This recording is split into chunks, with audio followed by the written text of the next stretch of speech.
So today we are blessed to have a legendary Irish bass player, Gerry McAvoy. How are you, Gerry? Not too bad, Gavin. How are you doing? Great. Gerry, 20 years with Rory Gallagher, 20 years with 9 Below Zero. And am I right in saying 12, coming up on 12 now with Band of Friends? It would be, 2012. I started Band of Friends, 2012. So, we're coming up to, 12, 13 years, indeed. Bloody hell. Time to retire. No, man.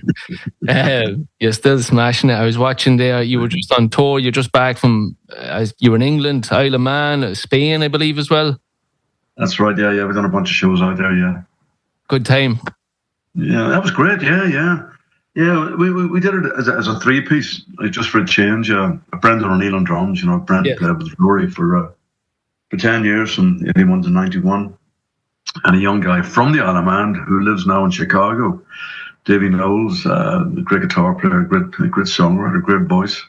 Yes. Just check him out, Davey Knowles. Really good. I was checking out some of his stuff already. It's very good. And he was a big fan back in the day too, if I'm right, isn't it? He was, yeah, when he was a kid. I mean, he was into sort of like those sort of 70s guitar players, He was into Mark Knopfler, and then he found Rory, and yeah. Unbelievable. Yeah. And you had a book out a few years ago, Riding Shotgun, 2005, about your life.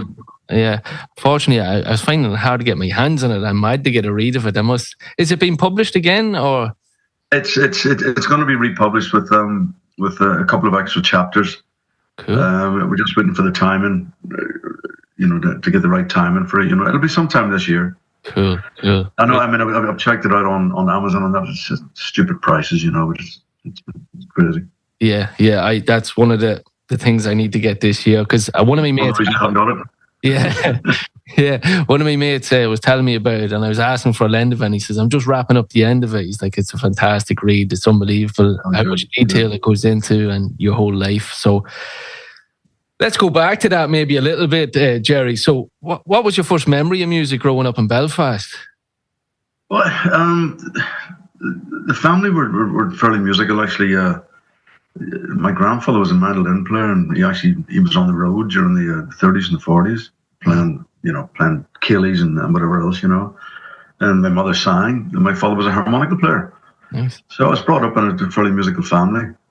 Not to say that my father wanted me to follow that path. Yes. He preferred if I was going to be a solicitor or something like that, which I dabbled in. I mean, I did. My first job was actually working for a solicitor's office. No way. Yeah. On the cusp of being sent to London to law school, because apparently I was doing quite well. Right. As a budding lawyer, but at the same time I was playing in a band, in Belfast, Yes. So it took over. That was it. I decided just to give up the whole law practice thing and stick with the music. More of an adrenaline rush maybe on stage than in an office. Well, probably, yeah. So the blues scene in Belfast, it was crazy back then. Like I remember hearing different stories about the Navy or something coming in to Derry and stuff, and blues. There is that story, yeah. A lot of the black GIs were actually stationed in Derry, and of course they brought all their albums over, and obviously when they ran out a bit of money, they hawked the albums, So in Belfast there was a marketplace called Smithfield.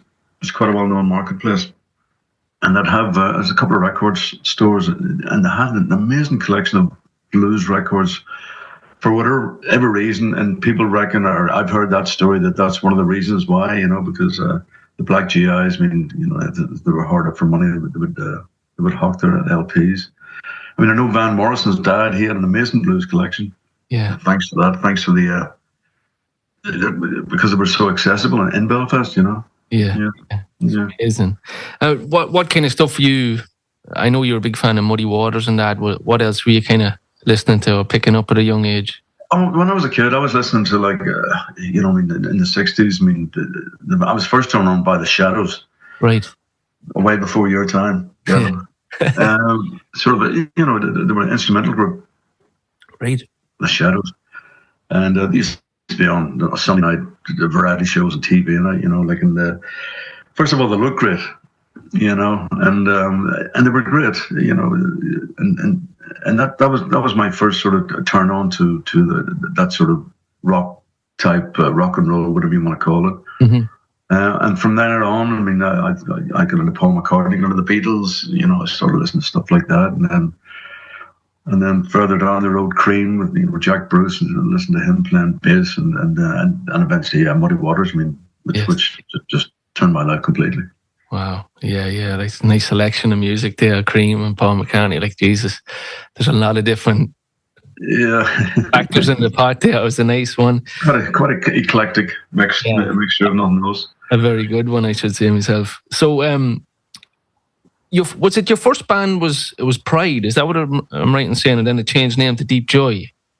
That's right. Yeah, Pride. It was like a schoolboy band, In fact, Brendan O'Neill, who ended up playing with Rory and now with Band of Friends, he was the instigator behind all this. He had a couple of friends who wanted to start a band. We were all like 15, 16. And I was in the same class, and he heard that I played guitar, not bass. I played guitar at that time. Yeah. And he approached me and asked, he said, "You fancy coming down to rehearsal?" And we did. We rehearsed above a sweet shop in North Belfast.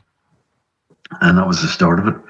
It was a pretty ropey rehearsal. I mean, because basically none of us could play, really. You have to start somewhere, You do. And did you go around, or was it just kind of a school band, or did you travel about? No, it started off as a school band, and it's sort of, there was the three main guys, myself, Brendan O'Neill, and a guy called Jim Ferguson. He was the guitar player, the other guitar player. And eventually we found a vocalist, another guy, a guy called Tom Kidd. And then it sort of went on from there, and then we found another vocalist because he left, Tom Kidd left, and then we got another vocalist. And we were doing Orange Halls and things like that, in the north of Ireland we were doing. And the odd ballroom, supporting, show bands and things like that, Mm-hmm. And eventually that morphed into Deep Joy. Yes. I mean, Deep Joy was still the same sort of lineup: Brendan O'Neill, Jim Ferguson, myself, and a guitar player called Jimmy Carlisle from Belfast, who was a bit of a stalwart. He'd done the American bases in Germany, so he was like the kingpin, the guy you talked to, what was it like, and so on and so on. Yeah. And then eventually Brendan left, and a guy called Wilger Campbell joined. Yes. Drummer from Belfast, who was quite a name at that time, this late 60s. And that band eventually went to London, Deep Joy, with myself, Jimmy Carlisle, Wilger Campbell on drums, and a guy called Chris Morrison on keyboards. Then we were lucky to be in the same stable as Taste, Rory's band, Robert Sigwood organisation. So we ended up getting a lot of shows, opening up for Taste. Which was great, So I sort of got to know Rory as an acquaintance, not a close friend, but as an acquaintance because we done a couple of shows together. Yeah. It must have evolved very fast then, Gerry, did it? Well, it did, yeah. I mean, you're looking from 1967 and 1970. I mean, you're talking about 3 years between forming the band at school and then eventually going to London in 1970. And then we spent, whatever it was, 9 or 10 months in London with Deep Joy, playing around the clubs, the speakeasy, so on and so on, all the usual. And doing support slots for, we actually went to Germany with John Mell. Right. We lasted three shows and he kicked us off the tour because we were too rock and roll for him. Oh. That's what he said anyway. Yeah. I did meet him in later life and before he passed away, God love him. Yes. And he remembers it well, actually, and he laughed about it. Yeah. Yeah, he had some fantastic stuff too. Yeah. So, at the time, then supporting Rory, as you said, then, and maybe the stars aligned, and Taste split, and yourself. Yeah. And Taste split. I think it must have been in October 1970. I think they split, and funny enough, in Belfast was the last show at the university. Okay. And Deep Joy, we had enough of London, enough of the starvation diet. Yeah. So we came back to Belfast, and we played our last show in the Ulster Hall, funny enough, on New Year's Eve. And so both bands were, but prior to that, when Deep Joy were playing the clubs in London, Rory and his brother Donald would show up a couple of times. A club called Blazes, forget another, once or twice they showed up, so, and I thought they were just down, just to give a bit of a step up to a bunch of Irish lads playing, Yeah. But I think eventually he was actually checking myself and Mulger out. Yeah. I found out eventually. So, I mean, after, obviously, Taste split up in October 1970. Deep Joy split up New Year's Eve, 1970, coming into 71. And it was towards the end of January, I got a phone call. And I thought it was Wilger, the drummer, because Wilger had stayed behind in London. Okay. Because he had a family, a wife and kids and that, But it was Rory. And I said, hello, Rory, how you doing? I said, I saw something. So we just had a little chat, and then eventually said, do you fancy coming over to London for a bit of a blow, a bit of a jam, Mm. So it took me about 3 seconds to think about it. And I said, yeah, of course, yeah. Yeah, like I'd say, obviously you were a fan of Rory growing up as well, but like, it must be a nice feeling to know that Donal and Rory were checking yourself and Wilgar and yourself out. Like, yeah, he's obviously made an impression. Obviously, yeah, because I know he did. Before he rang me up and before we got together, he had tried out. I believe he tried out Noel Redding and Mitch Mitchell from the Jimi Hendrix Experience. Right. And he tried out a couple of Belfast guys as well. God, what's the bass player's name? His sons and the Commitments. Oh yes, Rob Strong. Rob Strong and Gerry McAvoy on drums. Right. As far as I know, he checked them out as well. So. But I think we were the last ones on the list. And I suppose to use like Noel and Mitch from the Jimi Hendrix Experience would have been maybe the wrong road to take. But saying that, I mean, Noel actually remained friends for years, because every time we played in Cork, because Noel moved to Clonakilty, was it, or down there somewhere, West Cork. Okay. He'd always come to the shows in the City Hall in Cork, Lovely man. And as things progressed very fast from your days in Belfast, and that it snowballed very fast. Then when you got into the studio with Rory, then as well, there was a lot of albums come out very fast. Like, how did you find the studio work? Like, obviously you had experience, but getting in back to London with Rory. I mean, I had a very limited experience before that. We'd recorded a couple of tracks in Belfast in Lloyd's studio in Belfast, which was not state of the art. I mean, a pretty small deal, Yeah. But I mean, the first album with Rory, the Rory Gallagher album, that was recorded at Ad Vision, which is like top of the range. I mean, I was like, Supertramp, yes, so and Led Zepp, they all recorded there, so it was like a big deal to me, Yeah. And now, a word from our sponsors. We are absolutely delighted to announce that we have All Kings Competitions on board as a sponsor for Season 3 of That Sound podcast. All Kings are Ireland's original and best online competition website. From Ferraris to houses to cash to luxury holidays and everything in between, All Kings have got you covered at great prices, great value. They can't be beat. Check out All Kings on all social media platforms. Thank you. Yeah, it was amazing. Like, and as it progressed, how did Rory find the studio work? I don't think he was a great fan, was he? Oh no, he enjoyed it. He preferred the live thing, and hence, I mean, he would try and get that live thing, in the studio, which sometimes doesn't work so well, But I mean, to make a record, you got to come into the studio. It's as simple as that. Of course. But I mean that first album, I think he was, because of the whole taste thing, there was a bit of a bad taste in his mouth because of the whole management thing and the reason the band split, which was all wrong. The band shouldn't have split, you know. Mm-hmm. Yeah. In my, you know, in my estimation, I mean, because it was a great band. Yeah. They were like a fantastic band. And so I think getting into the studio with myself and Wilger, you know, like young guys, fresh guys, you know, I think he really enjoyed it, you know. And plus the fact, I mean, the album previous to that, the Taste album On the Boards, which was a great album. I mean, Rory was really progressing, you know, songwriting wise, you know. And I think with the first album, he was sort of, you know, dipping his toes in the water to see. He was trying a bit of jazz, a bit of pop, a bit of folk, you know, trying a bit of everything, you know. Yes. And I think that's why it's quite a collection on that first album of different styles. Yes. You know, definitely. And then it wasn't too long then before you've actually done the live album then, right? It was that's right, yeah. 74. We did a couple of albums, the Rory album, then Juice, and then Live in Europe. Live in Europe. 72. Yeah, so it was all pretty quick. Very fast. You know, that was 3 albums in 18 months, you know, in those days.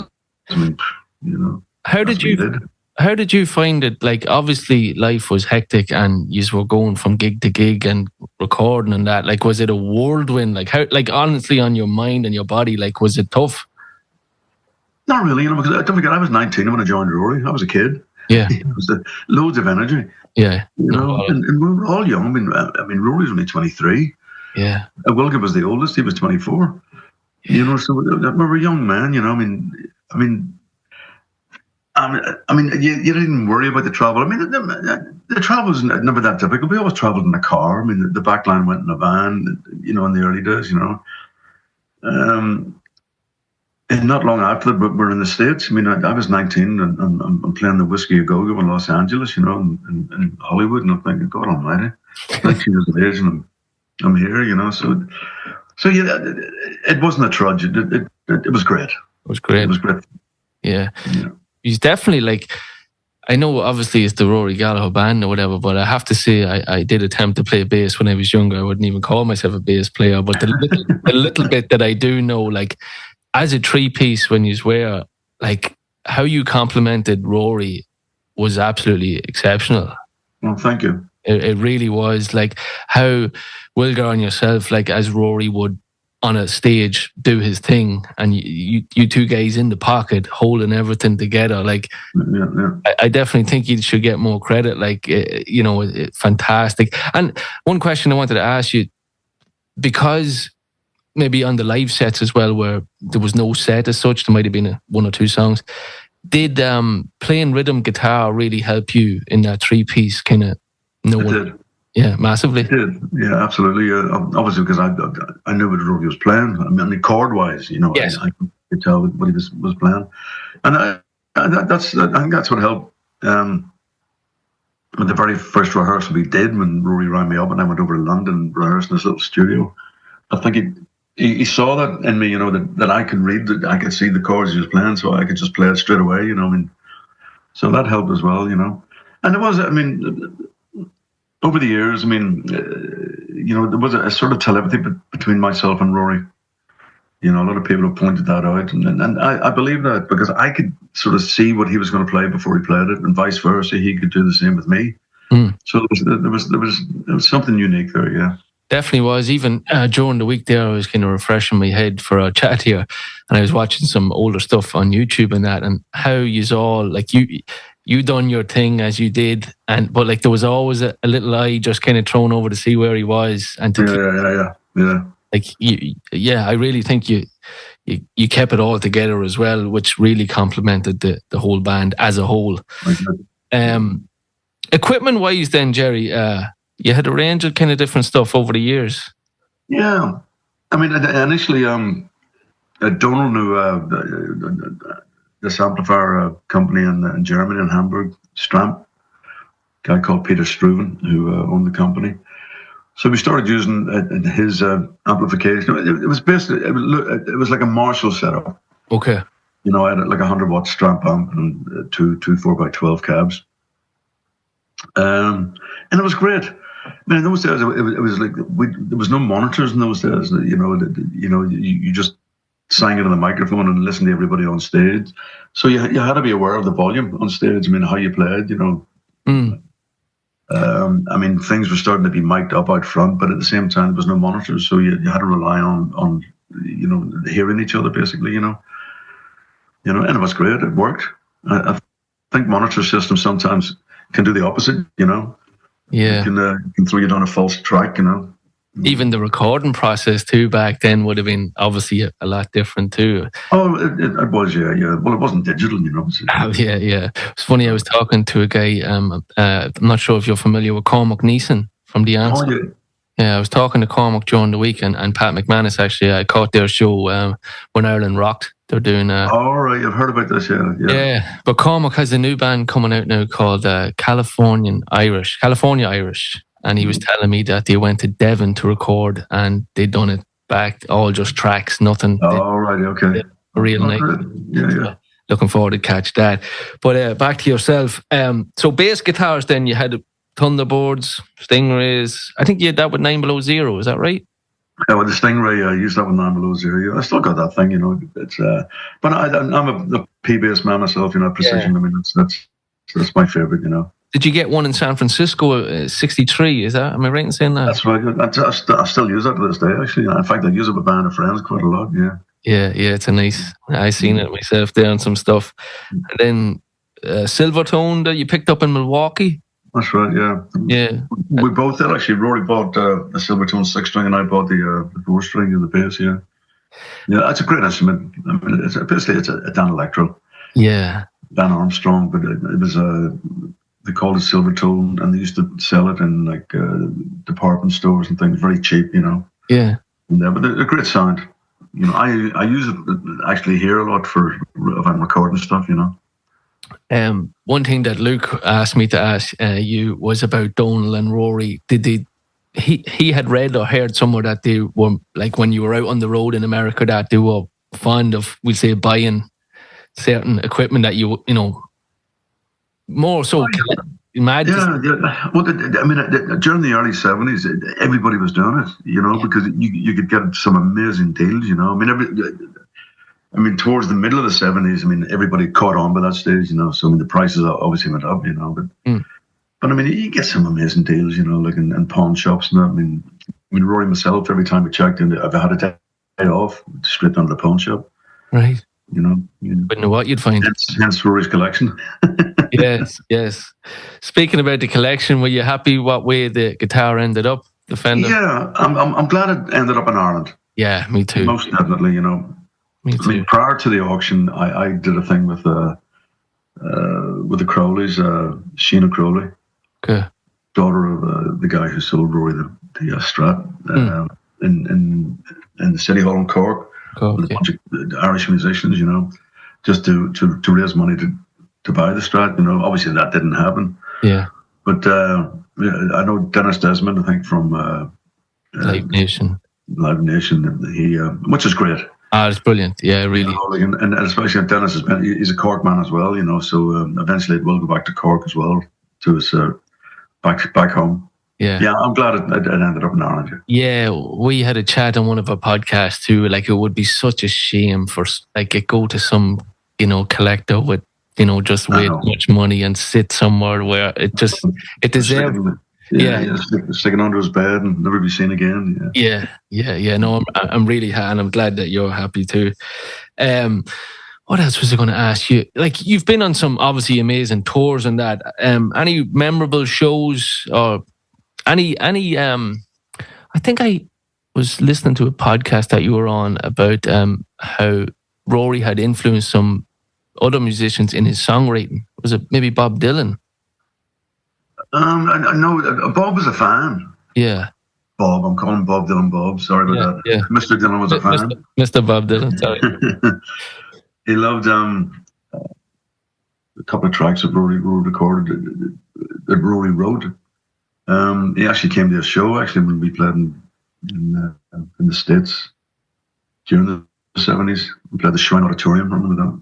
And he came along, and he came backstage and said hello on that, I could have had religion. He loved that track. I could have had religion. Right. Yeah. So he was a fan. Cool. Deadly. I think there was there a memorable show that happened in, I had it wrote down here somewhere, I thought, the Soda Pop Festival. Oh, and Bull Island, yeah. And 350,000 people or something. How many? 350. 350,000 people apparently, yeah. Jesus. Yeah. I mean, they burnt the stage down because a lot of the bands didn't play. I mean, we managed to play. We went over in a helicopter and did the show and came back in a helicopter back on it because it was an island, and for some reason there was a problem with the which state could enforce the law on that island, and it was a bit crazy, you know. Yeah. I mean, the lineup was outrageous. I mean, anybody was on it. Fleetwood Mac and Black Sabbath and the Allman Brothers. Yeah, amazing. But so, what do you think of the current scene at the minute? As in the demographic, maybe that's going to your shows. Are you getting new, younger listeners like myself and stuff? Yeah. We're lucky in that respect. Yeah, we do still get quite a few young people coming to the show, which is great. Yes. I mean, we go to Greece in a couple of days. We're doing 3 shows out there, and 9 times out of 10, and Athens, Saloniki, and Larissa were playing 3 shows, and at Athens, the majority of the audience are under 30, which is quite amazing. Wow, that's and the rest of the Europe, you'll have a different, different sort of look on it, you know. Yeah, but it's amazing. You know, you're still getting young kids coming along, which is great. You know, that's brilliant. That's one thing that we tried to push on the podcast that we run here out of Monaghan. We are like trying to get the likes of maybe new listeners to the likes of your material and 9 Below Zero and Rory, and like there was one guy. He's in secondary school. I think he's in like TY. And he was asking me, you know the way, I don't know, but me personally, you always had an older figure in your life handing you records. Check this guy. Yeah. So I was trying to pay it forward, and I give him some the Live in Europe album. Mm-hmm. And I said, take that for a week now and just come back to me. What the fuck is this? How do I not know this stuff? I'm like, yeah, man, like this is the stuff that, like, you know, some younger guys, I feel like you need to hear this. Like, you know, no, you're right. You're absolutely right. Yeah. You know, that's one big thing that we are pushing is stuff like that. And unfortunately, I was meant to catch you guys in Whelan's, but it just didn't work out. But I am glad to see that you're on the lineup for the Rory Gallagher Festival in Ballyshannon. Oh, we're on there again. Yeah. I was actually chatting to Pat McManus. He's playing as well. Mm-hmm. He was telling me that there could be an interesting guest there that weekend. So I said, okay, I'll have to. You never know. We'll have to check out. But your band of friends. So you're going to Greece now. You're back to England, is that right? After Greece? Back to France. I live in France, don't forget. Oh no, I thought there was some shows back in England. Oh, I do apologise. No, there's not. No, after that we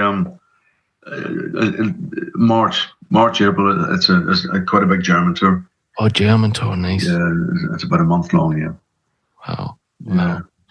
It's amazing. Well, I do look forward to catching you guys in Donegal in June, and I hope to catch you. Come along. Definitely. One last thing I'd like to ask: what does the blues mean to you, Gerry? Everything. Wrapped up in a bundle. I really think that blues suits Irish people too, because of, like, you know, storytelling and emotion and I think there's a connection. I do believe that. Yeah, I really do. One thing I noticed, the more and more I'm getting into the blues, and I will admit that I was late enough to the party, but I'm getting there. I'm getting into the older stuff like yourselves and Eric Clapton's early stuff and the Blues Breakers and all that crack. But how you guys put emotion into, or how Rory and yourself and Wilgar and all you guys emotion into music is unbelievable. Yeah, I mean, it's something that's like you can. There's no way of explaining that, you know. No, there's not. It comes from your spirit, you know. It comes from your heart, you know. Yeah. It's like some of the stuff that Rory, like the solos and that, you can actually feel what's going on. Kind of, you know, you can get a feel or a bass, like a drum solo. But that is the beauty of music, Gerry. It really is the beauty of music, indeed, Gavin. Yes.